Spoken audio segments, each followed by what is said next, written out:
وقعودا وعلى جنوبهم ويتفكرون في خلق السماوات والأرض الذين يذكرون الله قياما وقعودا وعلى جنوبهم ويتفكرون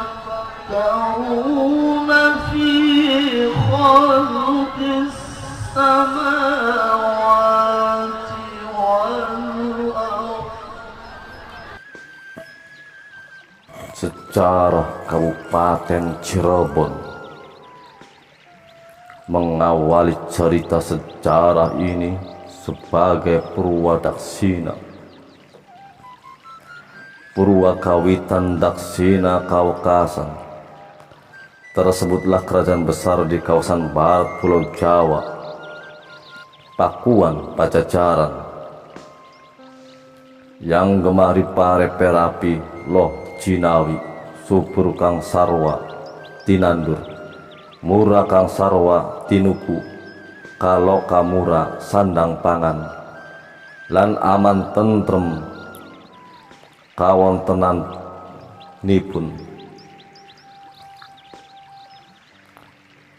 Dengan rajanya Jaya Dewata, pergelar Sri Baduga Maharaja Prabu Siliwangi Raja Agung, Punjuling Papak, Ugi Sakti Madraguna, Teguh Totosane, Pojona kulit mboten pedas, tapak pelunang pande, hormati disanjung, puja rakyatnya dan disegani oleh lawan-lawannya. Raja Jaya Dewata menikah dengan Nyi Sumbang Larang, dikaruniai 2 orang putra dan seorang putri. Pangeran Walang Sungsang yang lahir pertama tahun 1423 Masehi, kedua Nyai Larasantang lahir tahun 1426 Masehi. Sedangkan putra yang ketiga Raja Sengara lahir tahun 1428 Masehi. Pada tahun 1442 Masehi, Pangeran Walang Sungsang menikah dengan Nyi Endang Gelis, putri Ki Gedeng Danuwarsi dari pertapaan Gunung Merapi. Mereka singgah di beberapa petapaan antara lain Petapaan Ciangkuk di Desa Panongan atau Sedong, Petapaan Gunung Kumbang di daerah Tegal, dan Petapaan Gunung Cangkak di Desa Mundu Mesigit. Yang terakhir sampai ke Gunung Amparan Jati, dan di sanalah bertemu dengan Syekh Datuk Kapi yang berasal dari kerajaan Parsi. Ia adalah seorang guru agama Islam yang luhur ilmu dan budi pekertinya. Pangeran Walang Sungsang beserta adiknya Nyi Larasantang dan istrinya Nyi Endang Gelis berguru agama Islam kepada Syekh Nurjati dan menetap bersama Ki Gedeng Danusela, adik Ki Gedeng Danuwarsi. Oleh Syekh Nurjati, Pangeran Walang Sungsang diberi nama Somadullah dan diminta untuk membuka hutan di pinggir pantai sebelah tenggara Gunung Jati atau Lemawungguk sekarang. Maka sejak itu berdirilah Tugu Tegal Alang-Alang yang kemudian diberi nama Desa Caruban atau Campuran, yang semakin lama menjadi ramai dan dihuni oleh berbagai suku bangsa untuk berdagang, bertani, dan mencari ikan di laut. Danusela atau Ki Gedeng Alang-Alang oleh masyarakat dipilih sebagai kuwu yang pertama, dan setelah meninggal pada tahun 1447 Masehi digantikan oleh Pangeran Walang Sungsang sebagai kuwu Charbon. Yang kedua bergelar Pangeran Cakrabuana. Atas petunjuk Syekh Nurjati, Pangeran Walang Sungsang dan Nyi Larasantang menunaikan ibadah haji ke tanah suci Mekah.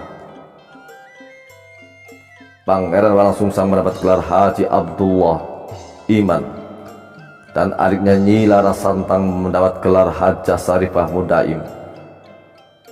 Kemudian menikah dengan seorang raja Mesir bernama Sarif Abdullah. Dari hasil perkawinannya dikaruniai dua orang putra, yaitu Sarif Hidayatullah dan Sarif Nurullah.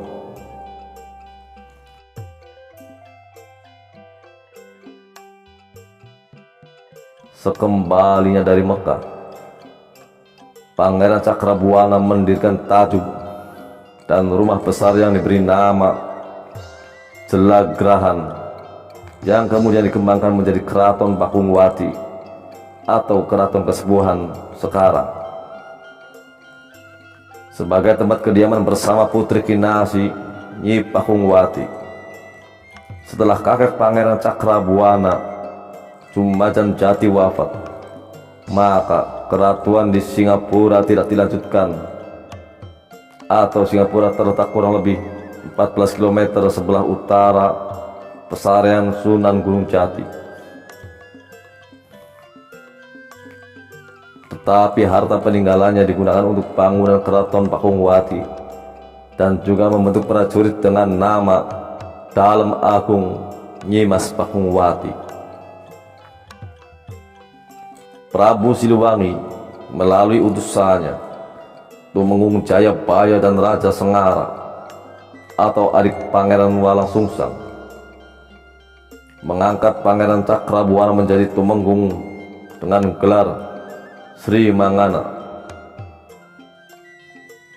Pada tahun 1470 Masehi, Sarif Hidayatullah telah berguru di Mekah, Baghdad, Campa, dan Samudra Pasai.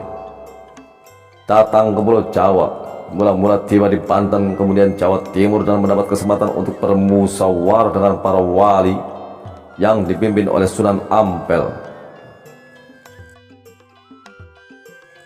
Musyawarah tersebut menghasilkan suatu lembaga yang bergerak dalam penyebaran agama Islam di Pulau Jawa dengan nama Wali Sanga.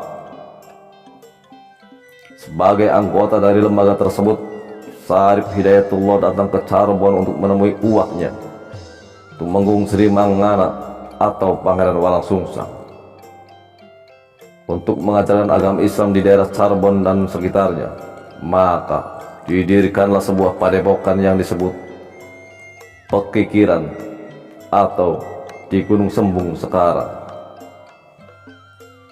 Setelah Sunan Ampel wafat tahun 1478 Masehi, maka dalam musyawarah Wali Sanga di Tuban, Sarif Hidayatullah ditunjuk untuk menggantikan pimpinan Wali Sanga.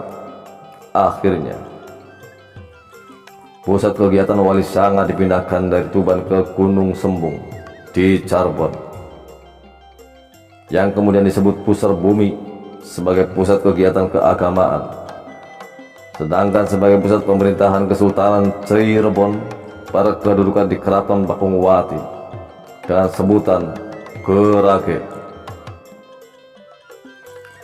Pada tahun 1479 Masehi, Sarif Hidayatullah yang lebih kondang dengan sebutan Pangeran Sunan Gunung Jati menikah dengan Nyimas Pakungwati, putri Pangeran Cakrabuana dari Nyimas Enang Gelis. Sejak saat itu, Pangeran Sarif Hidayatullah dinobatkan sebagai Sultan Charbon I dan menetap di Keraton Pakungwati. Sebagaimana lazimnya yang selalu dilakukan oleh Pangeran Cakrabuana, mengirim upeti ke Pakuan Pajajaran. Pada tahun 1482 Masehi, setelah Sarif Hidayatullah diangkat menjadi Sultan Charbon, membuat maklumat kepada Raja Pakuan Pajajaran Prabu Siliwangi untuk tidak mengiring upeti lagi, karena Kesultanan Cirebon sudah menjadi negara yang merdeka. Selain hal tersebut, Pangeran Syarif Hidayatullah melalui lembaga Wali Sanga rela berulang kali memohon Raja Pajajaran untuk berkenan memeluk agama Islam, tetapi tidak berhasil. Itulah sebabnya yang utama mengapa Pangeran Syarif Hidayatullah menyatakan Cirebon sebagai negara merdeka lepas dari kekuasaan Pakuan Pajajaran. Peristiwa merdekanya Cirebon keluar dari kekuasaan Pajajaran tersebut dicatat dalam sejarah tanggal 2 Dasi Sukla Pakca Cetra Masa Sahasra Patangatus Papat Ikang Sakakala, bertepatan dengan 12 Sapar 887 Hijriah atau 2 April 1482 Masehi, yang sekarang diperingati sebagai Hari Jadi Kabupaten Cirebon. Demikianlah pemaparan secara singkat tentang hari lahirnya Kabupaten Cirebon. Mohon maaf apabila ada kesalahan dalam pemaparan secara atau penyebutan nama tokoh-tokoh leluhur kita. Semoga kita semua bisa memahami hikmahnya dan selalu mendoakan pada para wali-wali Allah. Terima kasih.